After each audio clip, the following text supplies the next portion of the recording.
2026 সাল আসার পর আপনি যদি মনে করে থাকেন দ্যাট স্কিল সিলেকশন করা একটা প্রবলেম কিংবা কোন স্কিলটা আপনি শিখবেন আপনি এখনো জানেন না, তাহলে কিন্তু আমি আপনাকে একটু বলি দ্যাট স্কিল সিলেকশন কখনোই প্রবলেম না।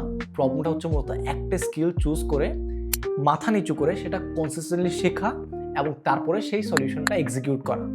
আমি আপনাদের সাথে তাই একটা 9 মান্থ একটা ফ্রেমওয়ার্ক আইডেন্টিফাই করেছি যেটা আমি আপনাদের সাথে শেয়ার করবো। অ্যান্ড আমি আপনাকে মূলত এতটুকু আশ্বাস দিতে পারি দ্যাট এই 9 মান্থ ফ্রেমওয়ার্কটা আপনি যদি 2026 সালে ফলো করেন, তাহলে আপনি যে বিজনেসটা ডেভেলপ করার ট্রাই করছেন সেই বিজনেস থেকে আপনি ইনকাম জেনারেট করে স্টার্ট করতে পারবেন by the end of this ইয়ার।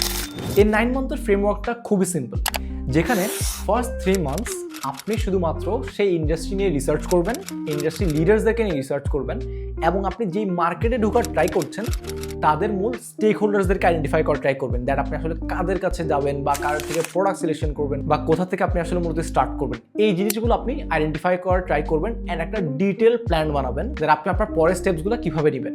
তার পরের 3 মাস আপনি জাস্ট মাথা নিচু করে you will learn sales.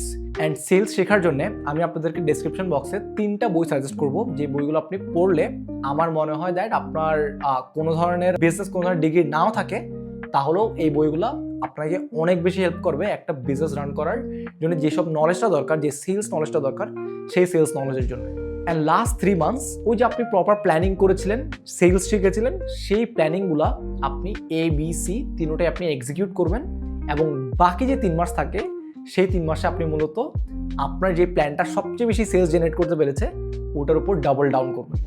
That's it.